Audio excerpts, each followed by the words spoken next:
باران شپه وکړ کې ته نږدې یو تنها انسان ناستو د موبایل کمزورې رڼا یې پر ستړې مخ پروا او هغه ستا وروستی چیټ بیا لولا لپه هماغه څو جملو کې چې یې ټوله دنیا بنده پاتې وي لکه اسمان هم دیدل لکه اسمان هم د چاد بیلتون کې سجاړي او زه د کوټې په چوپیا کې ستا خنداګانې ستا شوخې خبرې ستا د شپې ناوخته ویهې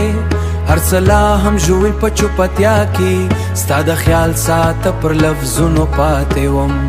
هر ځل به مې چټ پورته خته کړه ستا زاړه مسجونه به مې ولوست ستا خنداګانې ستا شوخې خبرې ستا د شپې ناوې خودمې نو ستا وروستی شپه هم رانه ورکه شي اوس له مې نه غوښتل چې ته دې دومره لې شې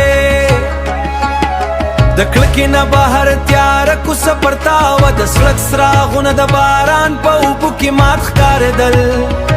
لکه زما د هیلو غوندې چې ستا له تلو وروسته یوه مړه شوې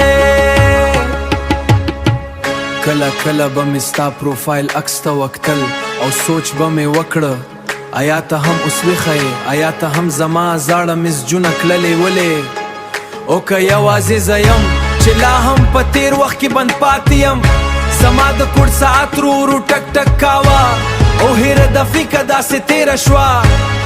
لکه د زړه یو بل ارمان جلا کېږي خو ستا یاد بیا هم زمانه نه جلا کېده ما غوښتل چې ډیلیټ کړم چې شاید درده لږ شي خو ګوتې مې ونه توانېدې ځکه ځانې خبرې واضح البال بند نه کړه ځکه هیله مې لا ژوندۍ وه چې شاید ناپه ستا میسج راشي شاید یو ساده څنګه شاید یوازې دومره چې زه په پوه شم ته مې هیره کړې نه یې خو شپه تېره شوه باران ورو کم شو او موبایل هماغس خاموش پاتې شو ما سترګې پټې کړې خو ستا وروستی چیټ لا هم زما د ذهن پر پردې روانه وه لکه ځینې مینې چې کله ختمې هم شي یادونه یې بیا هم آنلاین پاتې وي